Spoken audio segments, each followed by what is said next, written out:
ಹಾವೇರಿ ಜಿಲ್ಲೆಯ ಗುತ್ತಲ ಮತ್ತು ಸುತ್ತಮುತ್ತಲಿನ ಅನೇಕ ಹಳ್ಳಿಗಳಲ್ಲಿ ವಾಣಿಜ್ಯ ಬೆಳೆಯಾದ ಗರ್ಕಿನ್ ಸೌತೆಯನ್ನು ಅನೇಕ ರೈತರು ಬೆಳೆಯುತ್ತಾ ಬಂದಿದ್ದಾರೆ. ಆದರೆ ಈ ಬಾರಿ ಈ ಗರ್ಕಿನ್ ಸೌತೆಗೆ ಒಣಗುವ ರೋಗ ಬಂದಿದ್ದು ಕಂಪನಿಯವರು ಯಾವುದೇ ಔಷಧಿಯನ್ನು ಕೊಟ್ಟರೂ ಸಹ ಇದು ಹತೋಟಿಗೆ ಬರುತ್ತಿಲ್ಲ. ಇದರಿಂದಾಗಿ ರೈತರು ಸಂಕಷ್ಟಕ್ಕೆ ಈಡಾಗಿದ್ದಾರೆ.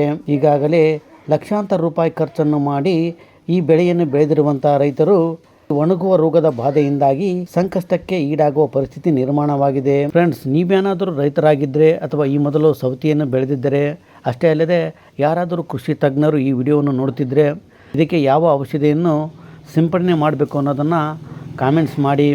ರೈತರು ಸುಮಾರು ಖರ್ಚುಗಳನ್ನು ಮಾಡಿದ್ದಾರೆ. ಈಗ ಆ ಖರ್ಚನ್ನು ಸಹ ತೆಗೆದುಕೊಳ್ಳಲು ಅಸಾಧ್ಯವಾದಷ್ಟು ಗಿಡಗಳು ಇಲ್ಲಿ ಒಣಗಿ ಹೋಗಿವೆ. ಇದರಿಂದಾಗಿ ರೈತರ ಪರಿಸ್ಥಿತಿ ಚಿಂತಾಜನಕ ಆಗಿದೆ. ಇದಕ್ಕೆ ಯಾವ ಔಷಧಿಯನ್ನು ಸಿಂಪಡಣೆ ಮಾಡಿದರೆ ಇದು ಉತ್ತಮವಾಗಿ ಬರುತ್ತೆ ಅನ್ನೋದನ್ನು ಕಾಮೆಂಟ್ಸ್ ಮಾಡಿ. ನೋಡಿರಿ ಯಾವ ಥರ ಇದೆ ಆಗಿದೆ.